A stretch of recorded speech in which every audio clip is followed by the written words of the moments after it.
We are live. Live Senate Appropriations, May 21st. We're going over bills that have been referred to the Appropriations Committee. And right now we're going to do page 472, which is an OPR, or Office of Professional Regulation bill, that has some other non-OPR things attached to it. So JO can report on the fiscal. Good morning, everyone. It's still morning. Chris Roop, Joint Fiscal. I'm joining the Zoom now, so I can pull up the fiscal note. But just really quickly, as you noted, Mr. Chair, H472 is really two bills in one. The first piece of it is the miscellaneous OPR bill for the year. And the second piece is related to early childhood educator licensure. So the Senate Finance Committee made no changes to the bill, which is why the note still reflects as recommended by GovOps. Pending you all making decisions, if you change the bill, we'll then update a revised note. But if you would like me to pull this up, I can do that right now.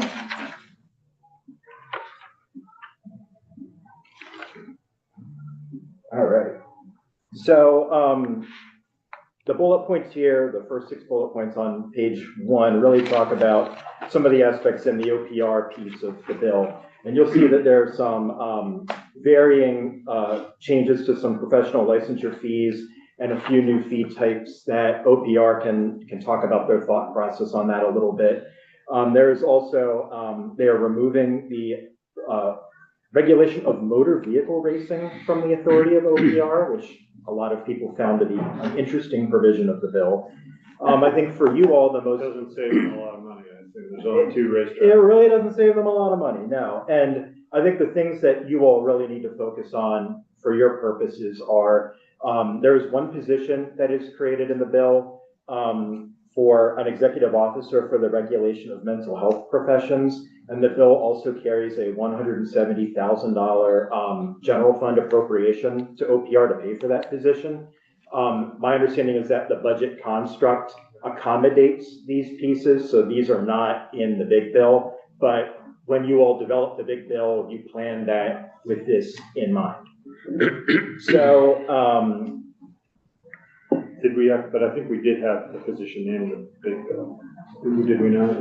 Yeah, I think it was riding in here. We said we were gonna, it was riding here. Yeah, and then in future years, my understanding is that this position would be picked up with the OPR fund, the special funds. It's just they needed that bridge in order to set up the regulation of these programs, which is why they were requesting the general fund appropriation.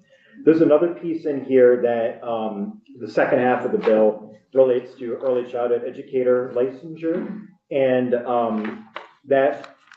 and my understanding is that the committee is going to offer an amendment that deals with some of this, but that section as it came over would establish and fund 5 full-time permanent positions at OPR to set up a new licensure system for early childhood educators.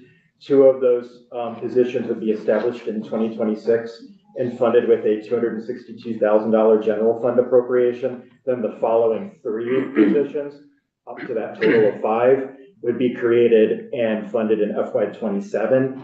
And then the total amount to fund all of those 5 on an annualized basis would be in the neighborhood of about $630,000 a year. The language also contained wording that would stipulate the distribution of $1.4 million in FY27 from CCFAT to OPR to cover the first cycle of licensure renewal fees until the system's up and running, and then the license fee revenue would start coming in. Well, you're answering my question. Okay. So OPR estimates that once the licensing system is in place, that would bring somewhere in the neighborhood of just over $1 million to up to $1.35 million of revenue in to the OPR professional regulation fund on a biennial basis. So that would pretty much cover the annualized cost of those 5 positions to run the system. So have you seen this in bills where they appropriate money in future fiscal? I have not. That is not customary practice. I've seen the legislature express intent of what they would want to do in the future, but in my time here, I've never seen you all appropriate money 2 fiscal years in the And future. you can't really do it. Can't. You can say it, but doesn't. Creates a lot of budgetary headaches, and it could always be not withstood by you all next year. So I don't know how much more the committee wants to dig into this. You know, I know your time is limited. I did put a little chart in here that shows you the various fee changes that are being proposed by OPR. We expect they'll net out to be about $220,000 of additional revenue to the professional regulation fund each year. Again, I think for your immediate purposes, there's that one new position for the regulation of mental health professions and the appropriation to pay for that position next year. I think those are the immediate things in FY26 that you're looking at. And then we had that 1.7 million in the budget. Yeah, So we're good there. It's just the appropriations for the childcare licensure that are problematic. We took out.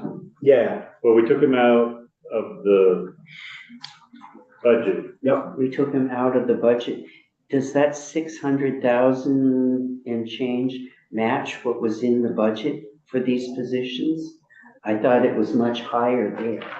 Well, it was the positions plus an appropriation. Right. It was positions plus an appropriation. So you're talking about the early Yeah, childhood I- licensure piece, yeah. Does that match what was in the budget? There were slight differences between what was in the bill and what was in the budget. And I'm glad you brought that up, Senator, because the very, very last section of the fiscal note that speaks to what was in the appropriations bill, that just speaks to what was passed by the Senate. As you noted, the final budget that was agreed to in the Committee of Conference does not fund that $1.269 million. So whenever you all vote out a bill today and we change the fiscal note, that section will change as well. Yeah, the big appropriation was the $1.3 million for license reimbursement. So they wouldn't be getting that money. There would be a fee. Yeah, that's to sort of cover their costs till things are up and running and then the license fees start rolling in. Okay. Also, for the committee, was there any questions about this?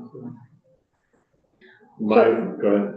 Senator But I was just gonna say, so the language in the bill, it does commit fiscal year 2026, but rather than saying intent on continued funding, does it say commits the funding?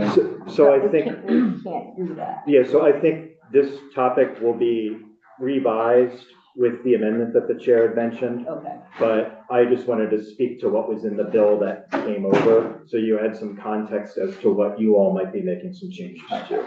and then, right, So I thought for us to be consistent with the budget that we passed and agreed to, and sent to the governor, we would want to strike the appropriations that are in here, including the appropriations for future fiscal years. So I asked Katie to draft an amendment from the committee or those members that want to sign on to it that would strike the appropriations for FY26 and the language about intent or appropriating it for future years. But keep the 1.7 for the mental health. Correct. Yes. Does this still create the positions? So there's two different pieces. And I only ask that because part of the issue in the budget was we were trying to keep Yeah. the number of positions that were created down some, at least within. I was going to say that the amendment would say it's contingent on the positions would be created contingent on the appropriation. You wouldn't create them unless we appropriated them. And in FY27, right? Which is, I was just going to say contingent on appropriation whenever that happens. We don't have to predict whether it's fiscal year or not. Yeah, this might be a good segue to go to the other witnesses who worked on the amendment too. But yeah, what you're speaking to is the second half of the bill, the early childhood piece. The one position with the $170,000, my understanding, that related to the regulation of mental health professions would remain in the bill, I believe. Well, as you said, So I saw an amendment that Katie had proposed, but it did not comport with what I wanted to see as happen, because it still had this intent language, which I don't think we can predict what the intent of the 2027 legislature is going to be and what issues we're going to have to face. So I asked her to recreate it to where it just is making the positions contingent on appropriation, or striking them if it's too confusing to say it's contingent on appropriation. And also striking the language about future appropriations. I would just say on the position side, the backdrop to us negotiating the budget was there was concern about the growth in the number of positions. Yeah, And so and in some respects, this feels like going outside of what the Yeah, the context deal. of that in the deal was. So I personally would rather see the position struck until we create it. yeah. Okay. So we're gonna take a break unless there's other questions, or we wanna know more details about the childcare licensure part. It's pretty clear, it's gonna take money to do this. House hasn't seen this language, so they're likely gonna take it up next year. My understanding is they want the OPR parts to pass, so they'll basically strip the childcare stuff out of here.